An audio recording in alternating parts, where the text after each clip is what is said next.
McDonald's की सफलता की कहानी बेहद दिलचस्प है, जो दो भाइयों की कड़ी मेहनत और एक बिजनेसमैन की दूरदर्शी सोच का नतीजा है।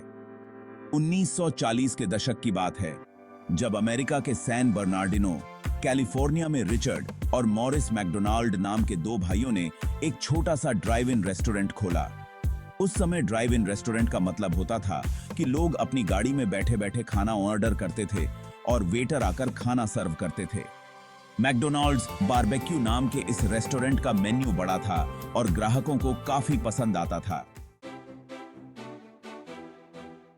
लेकिन धीरे धीरे दोनों भाइयों को एहसास हुआ कि इस बड़े मेन्यू के कारण काम बहुत धीमा हो रहा था और ग्राहकों को खाना मिलने में काफी समय लग रहा था।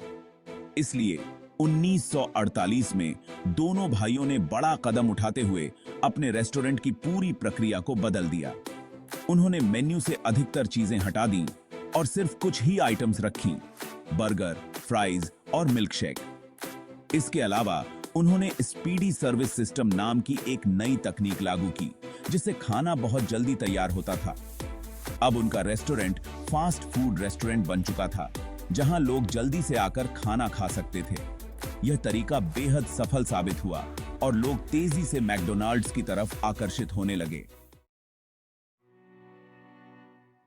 लेकिन मैकडॉनल्ड्स को एक नई ऊंचाई पर ले जाने वाले व्यक्ति थे रे क्रोक। 1954 में रे क्रोक नाम का एक शख्स, जो मिल्कशेक मिक्सर बेचता था, मैकडॉनल्ड्स रेस्टोरेंट में आया। उसे यह देखकर बहुत हैरानी हुई कि रेस्टोरेंट इतनी तेजी से खाना सर्व कर रहा था और ग्राहकों की भीड़ लगी रहती थी। रे क्रोक ने इस बिजनेस मॉडल में जबरदस्त संभावना देखी और दोनों भाइयों से बात की।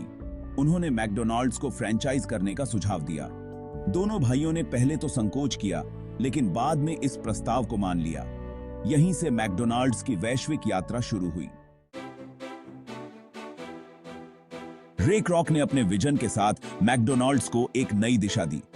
उन्होंने सबसे पहले कई जगहों पर मैकडॉनल्ड्स के फ्रेंचाइजी रेस्टोरेंट खोले और यह हर जगह हिट रहा।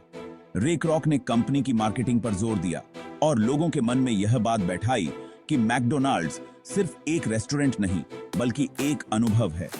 उनका लक्ष्य था कि मैकडॉनल्ड्स एक ऐसा ब्रांड बने जहां लोग सिर्फ खाने नहीं, बल्कि एक बेहतरीन समय बिताने के लिए आएं। इसके बाद रे क्रोक ने मैकडॉनल्ड्स के लोगो, मेन्यू और पूरे मॉडल को स्टैंडर्डाइज किया, ताकि हर मैकडॉनल्ड्स रेस्टोरेंट में एक जैसा अनुभव मिले। इसके साथ ही रे क्रोक ने फ्रेंचाइजिंग के मॉडल को विस्तार दिया। उन्होंने छोटे शहरों से लेकर बड़े-बड़े देशों में मैकडॉनल्ड्स रेस्टोरेंट खोले। अमेरिका के बाहर सबसे पहले मैकडॉनल्ड्स कनाडा और प्यूर्टो रिको में खुला। धीरे धीरे यह fast food chain Asia, Europe, Africa तक फैल गई। खासकर भारत और पाकिस्तान जैसे देशों में भी मैकडॉनल्ड्स ने अपने लिए जगह बनाई। इन देशों में मैकडॉनल्ड्स ने अपनी स्थानीयताओं का भी ध्यान रखा और वहां के स्वाद के मुताबिक मेन्यू में बदलाव किए। उदाहरण के लिए भारत में वेज बर्गर और पनीर टिक्का बर्गर जैसी चीजें पेश की गईं, क्योंकि यहां काफी बड़ी संख्या में लोग शाकाहारी हैं। हालांकि हर सफलता की कहानी में संघर्ष भी होता है।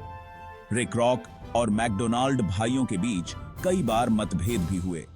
अंततः रे क्रोक ने 1961 में मैकडॉनल्ड भाइयों से कंपनी के सभी अधिकार खरीद लिए और खुद इसके पूर्ण मालिक बन गए।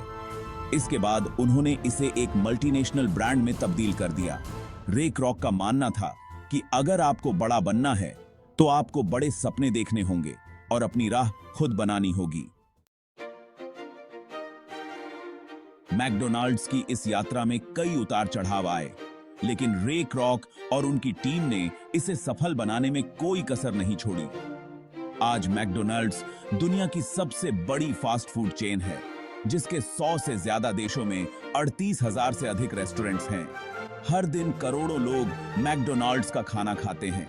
यह एक ऐसा ब्रांड बन चुका है जिसे हर कोई जानता है और पसंद करता है।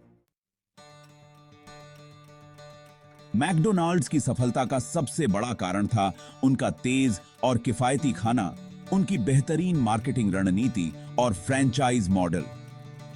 रिक रॉक की दूरदर्शिता और मैकडोनाल्ड भाइयों की मेहनत ने इस छोटे से रेस्टोरेंट को एक ग्लोबल ब्रांड में बदल दिया। यह कहानी हमें सिखाती है कि अगर आप सही दिशा में मेहनत करें तो आपकी छोटी शुरुआत भी एक बड़ी सफलता में बदल सकती है।